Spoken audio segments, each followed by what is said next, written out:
Welcome to the Communications Crisis Case Study, The Wrong Beat, by Cherise Outing, Laura Richard, and Yolanda Tates. The topic of our case study is the Florida Agricultural and Mechanical University, commonly known as Florida A&M or FAMU. It is located in Tallahassee, Florida. FAMU is one of Florida's land-grant universities, and it is the nation's largest historically black university by enrollment. Situation analysis. Florida A&M University is home to the famous Marching 100 Band. The band was first established in 1892, and the 100 has grown to over 420 members. The band has been credited for innovative band techniques that have become standard operating procedures for many high schools and collegiate marching bands throughout the nation. Unfortunately, the band, so well known for its high-energy drill routines, also has a reputation for hazing, which has resulted in serious injuries and lawsuits in the past. Hazing is a ritual that has existed for generations at FAMU. At its heart is a secret society of unsanctioned groups within the instrumental sections, acting similar to fraternities, with specific initiations and rites of passage. It was this culture of hazing which resulted in tragedy and a real-time communications crisis for Florida A&M.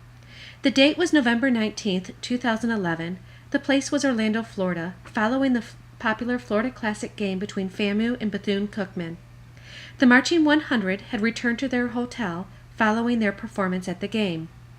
At around 9 p.m., a group of 15 to 20 percussionists and band majors gathered at the charter bus known as Bus C. 3 band members took place in a hazing ritual known as Crossing Bus C. One of the band members was 26-year-old drum major Robert Champion. Champion, along with 2 other bandmates, decided to participate in the ritual to gain the respect of the band. Hazing organizers told Champion to stand in the front of the bus and then ordered him to cross to the back, while the other band members violently punched and kicked him. The crossing took over 5 minutes. Soon after the beating, Champion complained that he couldn't breathe, and then he collapsed. One of the hazing participants placed a frantic 911 call, and Champion was pronounced dead at 10:36 p.m., 1 hour after the call. Champion's parents, Pam and Robert Champion Sr., received a phone call from their youngest daughter, telling them that their son Robert had collapsed. An hour after his death, at around 11:30 p.m., the band director, Julian White, called Champion's parents to notify them that their son had died. Champion died from hemorrhagic shock from blunt force trauma. His torso was covered with contusions, and the medical examiner ruled his death a homicide. 3 other FAMU officials called to offer their condolences, but none of them mentioned hazing as a possible cause. At 3 a.m., the band director, Julian White, claims he contacted local police to share his suspicions over possible hazing activities. The following day, while driving to Tallahassee, Champion's sister reads disturbing things on Twitter and Facebook about her brother's death. When band members return to campus, they are warned to expect media inquiries, and they are told to direct them to FAMU's communications department.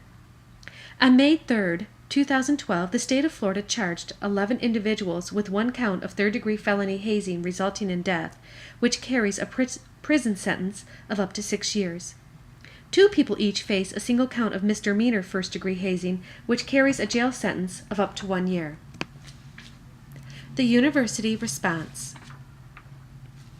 On November 22, 2011, FAMU President James Ammons called a press conference and indefinitely suspended all performances of the band. At the press conference, Ammons stated that hazing is illegal and it is something that should not happen. On November 23, Ammons sent band director Julian White a letter of termination. However, the termination was later reversed because the university cannot enforce disciplinary action until the investigation into the death of Champion has been completed. On December 16th, Ammons and FAMU Board of Trustee Chairman Solomon Badger released the following statement. We again convey our deepest condolences to the Champion family. We will continue to cooperate with all agencies looking into the matter, and we are committed to creating a safe environment for the entire FAMU community and ensuring that this never happens again at FAMU. Florida Governor Rick Scott strongly recommended that Ammons be suspended while authorities investigate the hazing incident. The Board of Trustees only publicly reprimanded Ammons, but chose not to fire or suspend him. On January 17, 2012, the university established an anti-hazing task force with people from a wide variety of backgrounds and occupations. However, on April 3, 2012, 2 of the task force members quit. Neam Akbar, former president of the National Society for Black Psychologists, feels that the hazing culture at FAMU is complex and requires a degree of frank discussions and collaboration that would be unattainable in full public view. Public sentiment.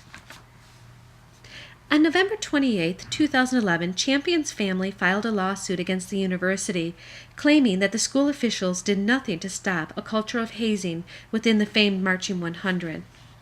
After 13 individuals were charged in the death of their son and the band was suspended indefinitely, Robert Champion Sr. feels that the culture of hazing has not changed. After receiving information from those involved in the case, the Champions learned that FAMU alumni instructed students on what to say and what not to say. Champion's mother stated that FAMU cannot go on with business as usual. They need to clean house. If you don't clean the filth out, it just stays there. On April 7, 2012, a student journalist, Kathleen Jean Jacques of the FAMUan, wrote an opinion column titled "Too Soon for FAMU's Marching 100 to Return."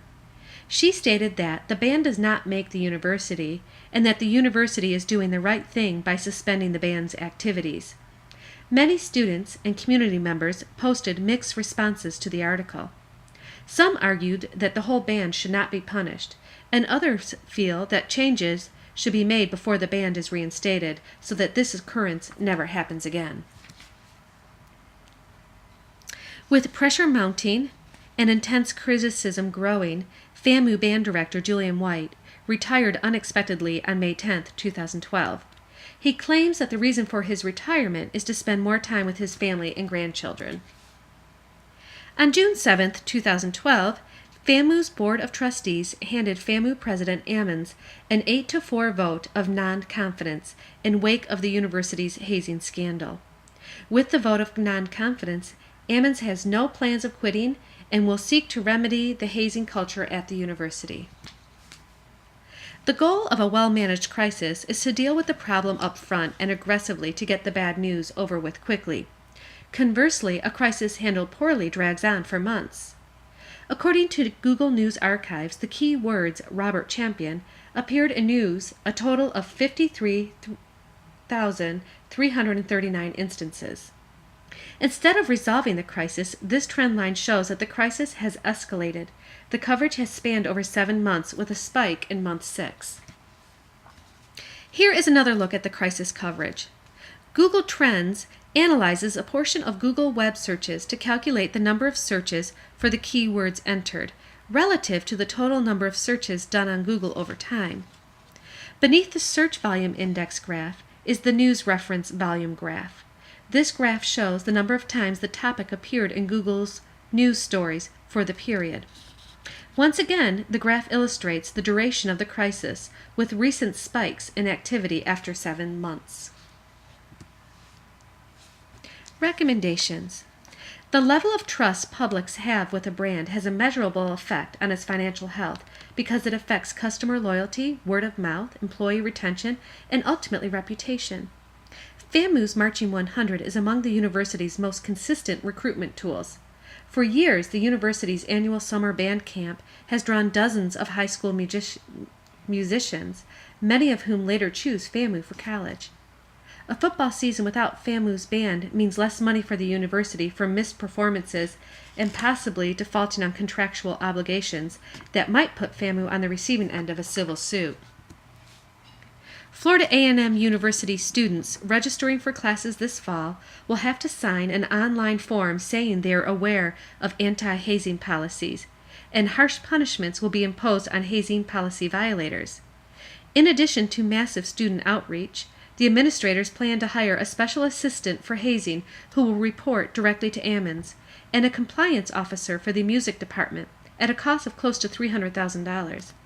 Administrators want another $800,000 to launch a campaign at repairing the university's image.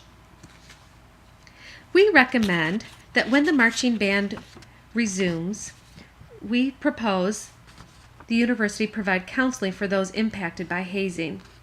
Require all band members to complete an annual hazing education workshop. Implement a no silence rule that all band members must sign annually. Observe band practice and other activities on a regular and surprise basis. Only allow active students enrolled at FAMU to participate in the band. Appoint an ethics officer to head the changes needed to the traditions and culture of the Marching 100 and Bus C. Open a separate 24/7 hotline and webpage for people to anonymously report hazing. Train all staff on immediate and proper response and reporting of suspicions, incidents, or accusations of hazing. Develop peer body and discipline committee to hear cases. Establish a Robert Champion Scholarship. Work with national band organizations to help change the traditions of hazing. Furthermore, FAMU should partner with national organizations such as hazingprevention.org to sponsor special programs that targets high school students in bands and sports teams to educate youth about the dangers of hazings and to help break the cycle. FAMU should use Twitter to respond in real time to media coverage about crisis incidents. They should also use Facebook as a means to communicate updates about the incident. Because the death of Robert Champion put a spotlight on FAMU's culture and sparked national debate, Facebook is a good resource to engage all of the college's publics: students, parents, the marching band, the board of trustees, alumni, teachers, the college community, the community at large, and prospective students. FAMU should use any reference to the crisis as an opportunity to be transparent. FAMU administrators should join the conversation and talk about their specific plans to change the secrecy surrounding hazing at FAMU. FAMU's anti-hazing regulation can be found on this site under the Student tab and then within the Student Handbook. By placing it here, it shows an acknowledgement of hazing as an ongoing issue and a commitment to removing it from the conduct of students and administrators. FAMU must do all that it can to foster a reputation as a safe and responsible place where students thrive.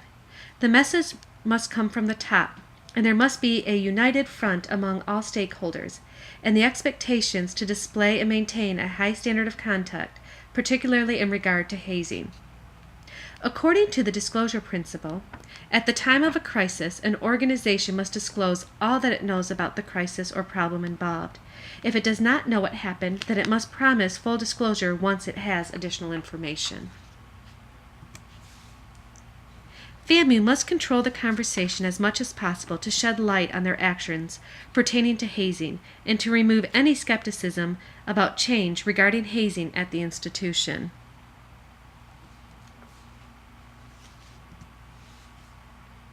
When a brand's reputation is under fire, keeping up with every blog, article, or social network can be impossible. Instead, FAMU should host the conversation on its webpage and social network sites so it can have a central location for the discussions. Thank you for viewing the Communication Crisis Case Study, The Wrong Beat. Thank you.